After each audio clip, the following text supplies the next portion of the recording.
Hello friend, નમસ્તે. હું ગિંદર ખડિયા સાગર બધા સાથી મિત્રોનું આપણા યુટ્યુબ ચેનલ સ્મિથ સીએસસી ઇન્ફોમાં સ્વાગત કરું છું. આજે કોઈ પણ ગવર્મેન્ટ પેમેન્ટ આવવાનું હોય, જેવી રીતે કે પીએમ કિસાનના પૈસા આવવાના હોય, અથવા ખેડૂતોને ડીબીટી દ્વારા ડાયરેક્ટ જ બેનિફિટ ટ્રાન્સફરની સહાય આપવાની હોય, અથવા તો આઈટી રિટર્નનું રિફંડ આવવાનું હોય, એટીએમ દ્વારા પૈસા વિડ્રોલ કરવાના હોય, અથવા તો યુપીઆઈ ટ્રાન્ઝેક્શન જ કરવાનું હોય, બધામાં આધાર બેઝ જ પેમેન્ટ થાય છે. તો આ વિડીયોમાં આપણે જાણીશું આપણા બેંક એકાઉન્ટ સાથે આધાર કાર્ડ કેવી રીતે ઓનલાઈન જ આપણે લિંક કરી શકીએ. તે પણ તમારા મોબાઈલ ફોનથી પણ તમે કરી શકો છો. તો ચેનલ ઉપર તમે નવા હોય તો ચેનલને સબસ્ક્રાઇબ કરી લેજો, બેલ આઇકન હિટ કરી લેજો, જેથી કરીને આવનારા તમામ નોટિફિકેશન તેમજ સરકારી યોજના કે માહિતી તમને મળતી રહે. તો વધારે સમય ના લેતા આપણે કરીએ વિડીયોની શરૂઆત.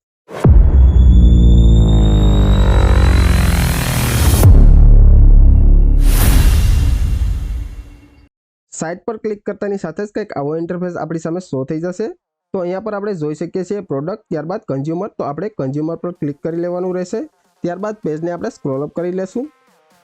કન્ઝ્યુમર ઓપ્શન પર ક્લિક કરતાની સાથે જ અહીંયા પર અલગ અલગ ઓપ્શન શો થઈ રહ્યા છે, જેમાંથી લાસ્ટ હશે ભારત આધાર સીડિંગ ઇનેબલ. તો તેની ઉપર આપણે ક્લિક કરી દઈશું.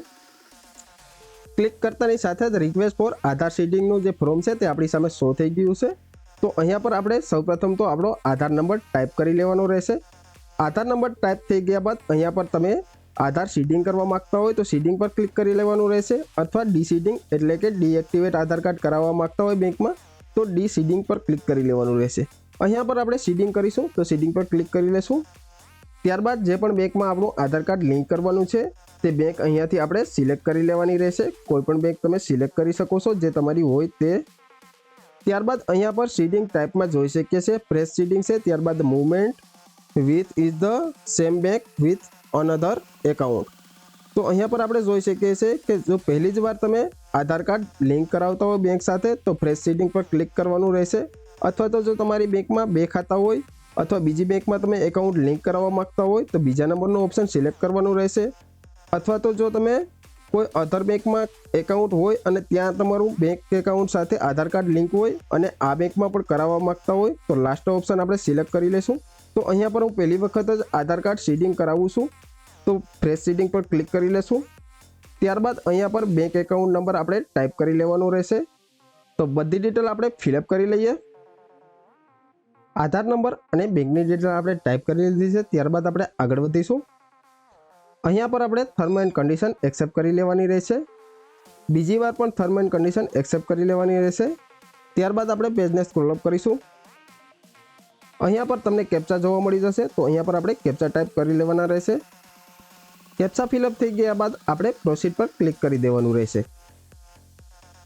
ત્યારબાદ ફરીથી આપણી સામે ટર્મ એન્ડ કન્ડિશન આવી જશે તો તેને પણ આપણે એક્સેપ્ટ કરી લેવાની રહેશે. તો એગ્રી એન્ડ કન્ટિન્યુ પર ક્લિક કરી દેશું. તો આધાર બેઝ ઓટીપી આપણે આવી ગયો છે તો અહીંયા પર આપણે ટાઈપ કરી લેશું. ત્યારબાદ સબમિટ પર ક્લિક કરીશું. સક્સેસફુલી એપ્લિકેશન આપણી સબમિટ થઈ ગઈ છે. ત્યારબાદ તમારે 24 થી 72 કલાકનો વેઇટ કરી લેવાનો રહેશે. ત્યારબાદ તમારી જે બેંક છે તેના દ્વારા આ એપ્લિકેશન સ્વીકારી લેવામાં આવશે અને ત્યારબાદ તમારું કોઈ પણ પ્રકારનું જે સરકારી યોજનાકીય પેમેન્ટ હશે તો પણ અટકશે નહીં. જેવી રીતે કે પીએમ કિસાનનું પેમેન્ટ હશે અથવા તો ડીબીટીનું પેમેન્ટ હશે અથવા તો તમારું આઈટી રિટર્નનું કોઈ પણ રિફંડ આવવાનું હશે તો તે પણ તમારા જે આધાર બેઝ પેમેન્ટ દ્વારા તમારા ડાયરેક્ટ જ બેંક એકાઉન્ટમાં આવી જશે. ત્યારબાદ આપણે વિન્ડોને ક્લોઝ કરી દઈશું. આ વિડીયોમાં આપણે જોયું step by step bank account સાથે આધાર કાર્ડ કેવી રીતે ઓનલાઈન જ લિંક કરવું તેની સંપૂર્ણ પ્રોસેસ. જો તમને વિડીયો પસંદ આવ્યો હોય તો વિડીયોને લાઇક કરી દેજો, ચેનલને સબસ્ક્રાઇબ કરી દેજો અને બેલ આઇકન હિટ કરી દેજો, જેથી કરીને આવનારા તમામ વિડીયોના નોટિફિકેશન તેમજ સરકારી યોજનાકીય માહિતી તમને મળતી રહે. હવે મળીશું નેક્સ્ટ વિડીયોમાં. Thank you friend.